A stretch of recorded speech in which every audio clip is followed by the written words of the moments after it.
numbers online might be fabricated, but my bank account ain't.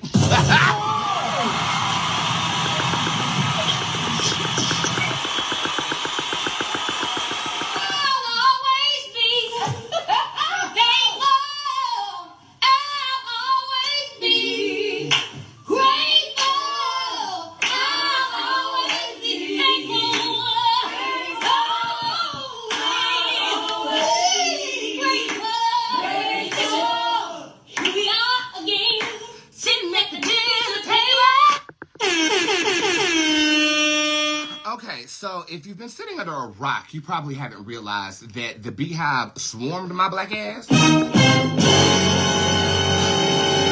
for my critique on the Say Noir fragrance. So I'm going to preface what I say by giving you guys context. I posted last week my review of the Say Noir fragrance for you guys. You know, my loving audience, the audience that I've cultivated over the past 7-8 years. And it was by a fan's request that I purchased the fragrance and actually give an honest critique. And that's exactly what I gave. But I was giving that critique to you, not to anyone else but you. Okay, you guys understand my program. You guys understand my personality. You guys understand me and your mother. And that post was then reposted by a constituent of mine by the name of Gay Magazine, Gaye Magazine. They posted it, and shout out to Gay Magazine for posting it.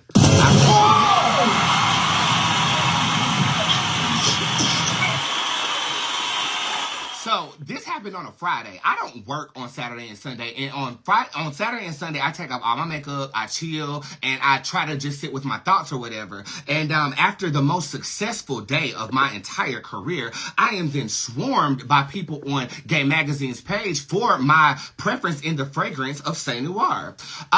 Initially, I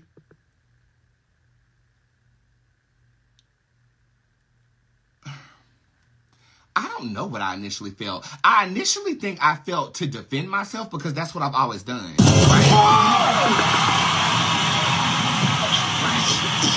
So you gotta understand, I don't fit into the gay community, okay? I don't fit into the black community. I don't fit into the white community. I damn near don't fit into the witchy community. However, I'm a witch and there's nothing you can do about this.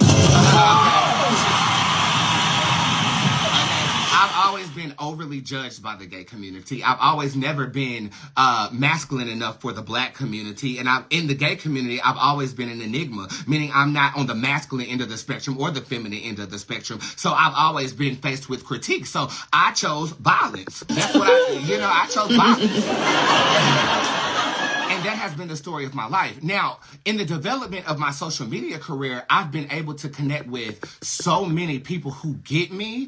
And I rested my critique on that energy. Not saying that I was oblivious to naysayers or the Beehive. I just wasn't serving them at that time.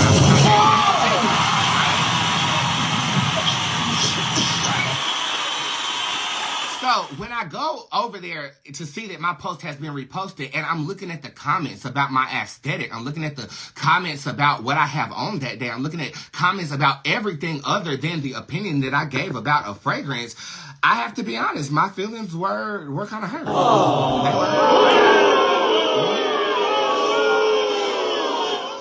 You know, so I did what I would have done 5 years ago, okay, which was look at every comment talking shit and clap back at every person talking shit because I'm used to defending myself. Then a light bulb went off and I said, bitch, I got a whole squad of people who love me and adore me. Let me get them motherfuckers on that shit.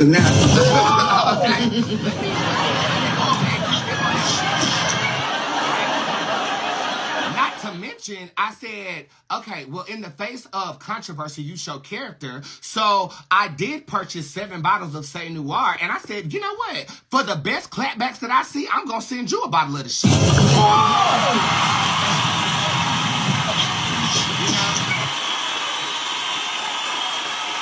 Because I wasn't coming from a hateful place. I wasn't saying that Beyonce is awful or Beyonce is not the best artist in the world, but I'm also not a person is gonna tell you a lie to appease the masses. I just don't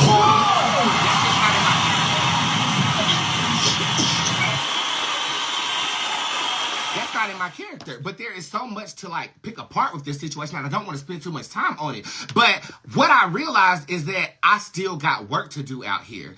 I've surrounded myself in agreement, but there are certain people who can't see past the superficial aspect of what you present to them. And in this case, I didn't present myself. Someone else presented me, and they forgot to say how I loved the packaging or that I stand for Beyonce like the next bitch. Right? And it's almost clairvoyant of me because a week prior to that on this show, I told you that the blogs will never post me in positivity. They will only post me making a fool out of myself because that has been the narrative of black men.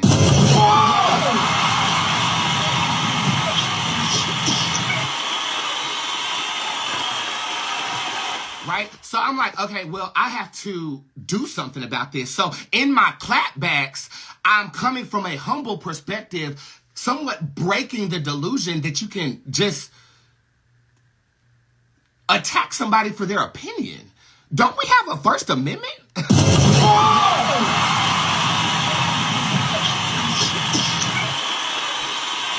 And yet, the people who are probably clapping back hasn't even purchased one bottle of the fragrance that they're defending.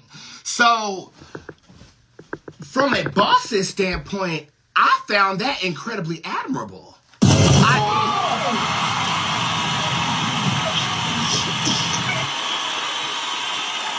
From a boss's standpoint, I was like, what energy are you evoking that people who you have never touched, talked to, you don't even know their name, swarms like that for you? In a way, spiritually, I felt like I was given a preview.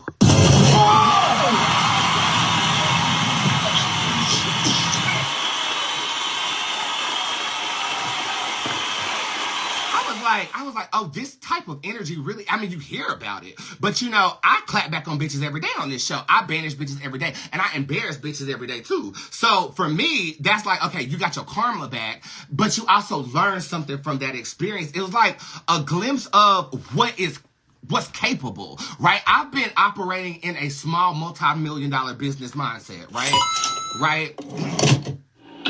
And I wish I had that sound effect over here that says think big. I'm thinking small, right? If you want to know what a motherfucking boss is like, bitch, you looking at one. A bitch that handles big business. Right, cause I'm like, I've created a force by personally connecting with y'all. You see what I'm saying? Not everybody, of course, but the bulk of people here have a personal relationship with their mother. Raise your hand if that's true. Raise your hand. So I became a student of drama. I was learning like, okay, it's possible for someone to create something that develops that type of tangible attachment without having to tell them their future. And maybe in a weird way, I had to see that in that moment. Does that make sense to you? Hopefully it does, you know? But in a way, it got me out of the metaverse of what we've created and let me taste that everybody is not in agreement. You know, it's not that I forgot. It's not that I don't know. It's just I'm so accustomed to servicing girls who get it because I finally am gotten. Okay? When you used to thugging on your own, you know, it's very refreshing to know that I can come here and, for the most part, trust the energy that is looking back at me. Right?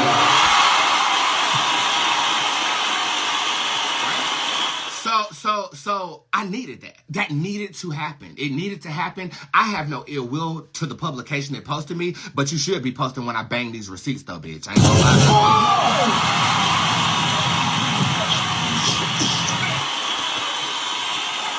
Another thing interesting that happened is Super Scent. You know, we got into it last week, 2 weeks ago, because of something, and she was in the comment section saying, I think it smells great, but everybody's entitled to their opinion, almost in a very polite way, because she dismissed psychics like hell, not knowing who her mother was. Okay, so that was interesting. And again, I have no ill will towards Super Scent either, but I did want her to know who I was after she dismissed me like that, though. And now, I mean, her and everybody else do, so that's cool.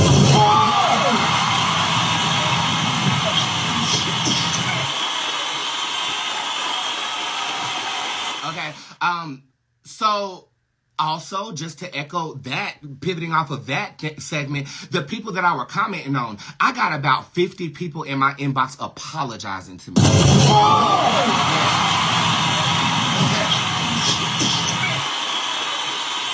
They were apologizing because they feel like they can say something in the metaverse and it falls on deaf ears. I was scrolling that shit religiously. I wanted to see what was being said. And then I felt like, you know when you stalk your ex-boyfriend after they break your heart or whatever? Then I felt grateful that I had the ability to shut it off and not go over there no more. Right? It's like I soak up this energy. You learn from it. You digest it. You try to decompartmentalize it and apply it to your livelihood. And then you move forward. But not without hexing every motherfucker who has judgment problems.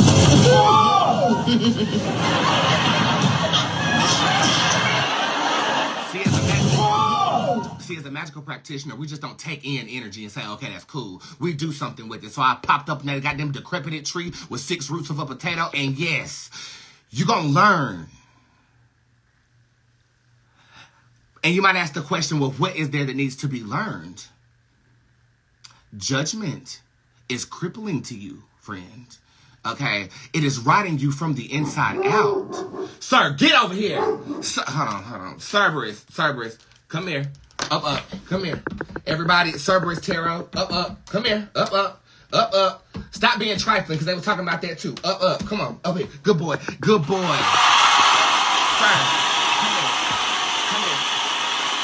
Stop being trifling. Up. That's my boy. There's my boy.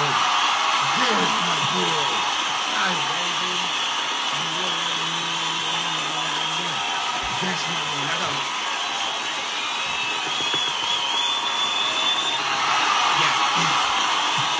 Great on his review as well. Somebody said he didn't want to come up to me because I had bad BO. No, bitch, he's my dog and he bad as hell, okay?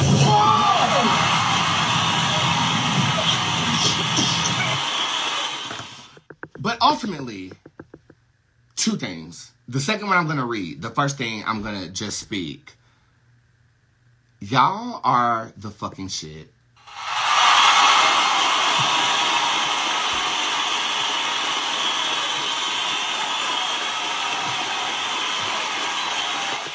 Y'all are the shit. Let's go back one more. I did put out a universal hex on anybody who was overly judgment of others. And I did that because I feel like growth needs to be had. A lot of growth was had by the individuals who I commented directly back to, who slid off into my DMs and apologized to me because I think in that way it helped them so that they won't be so cancerous for themselves in terms of judgment. And for those who choose not to learn, that hex is going to do what it needs to do for you.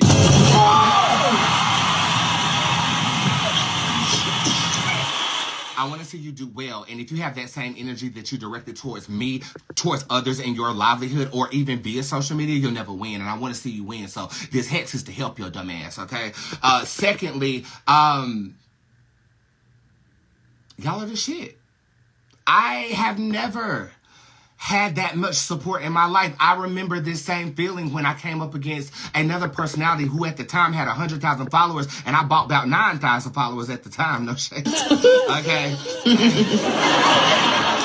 And they swarmed in. For every negative comment, there were like 2 comments in support of me. The same thing is happening over there on that page. So for that, I am just eternally grateful. Thank you.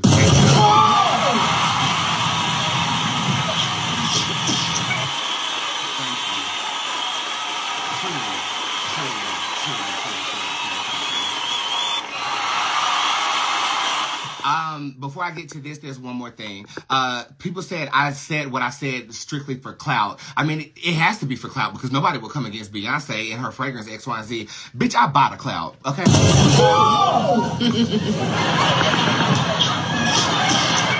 My whole goddamn social media is fabricated based upon the coins that I get. No shade, okay? Because if you look like something online, people will take you seriously. Now, average people will do anything for clout. I won't. I'll spend half of my paycheck that I used to get when I was working corporate America on boosting my numbers because one day I knew I was going to be sitting right here looking at you. Okay?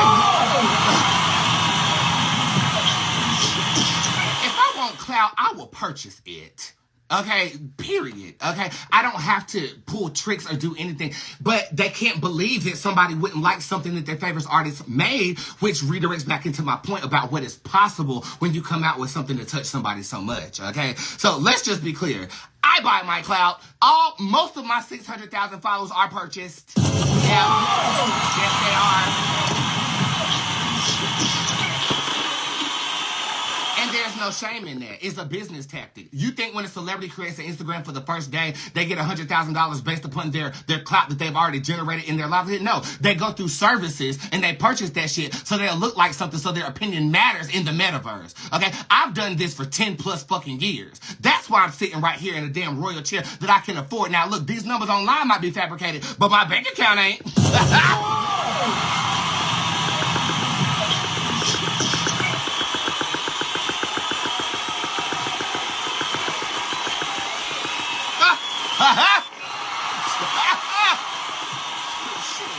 So people saying doing things for clout, I've evolved past that, honey. Okay, and I've given you tricks of the trade so you can get clout if you want it.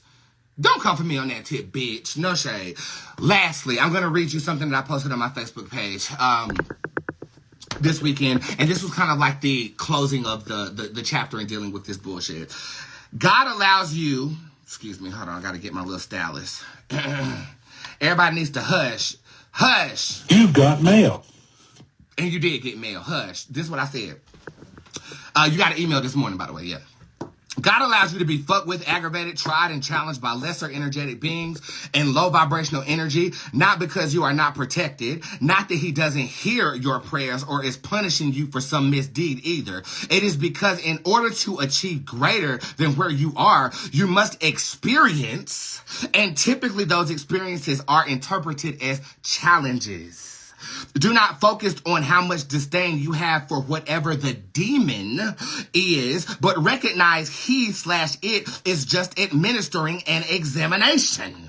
One that if God didn't see you to pass, he wouldn't have allowed it to be administered. I'm only 33, so I don't know how long this philosophy persists in one's life, but I really feel like it is calibrated to how far that person believes they can go. Recognizing where the energy has been displaced for myself completely shifted my perspective on a lot of things. Think about it. Who you were 3 years ago probably could not endure half of what you've gone through this year alone. And knowing that kind of adds an element of purpose in everything we endure.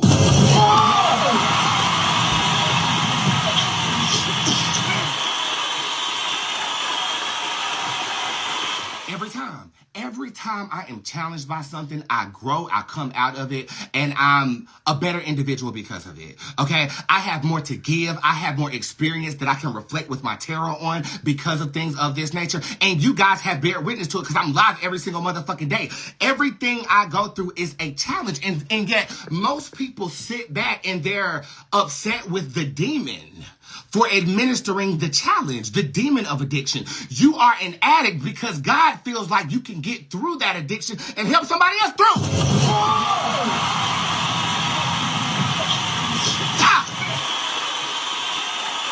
God allowed me to be swarmed by the Beehive because I'm ascending to a place where my wasp nest is going to have bigger ass stingers, bitch. No shade.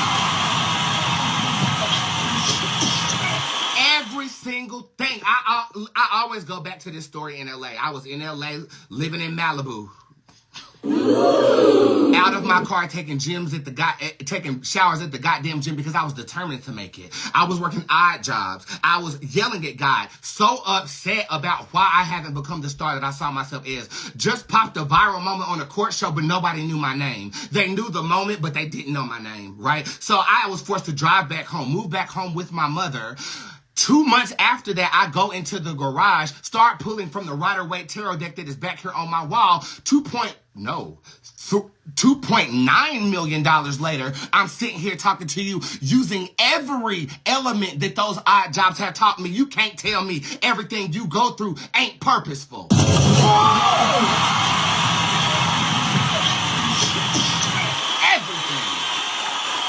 But see, instead of finding the purpose in it, we are angry with ourselves and the demons that have administered the lesson for you to grow. Recognizing this will push you forward. See, so many people didn't want me to show up today. And me a year ago probably wouldn't have shown up today. Me a year ago probably would have said, how am I going to bounce back from this? Like, everybody hates me. Oh, my God, right? Fuck it. No face. And that makes me very insecure.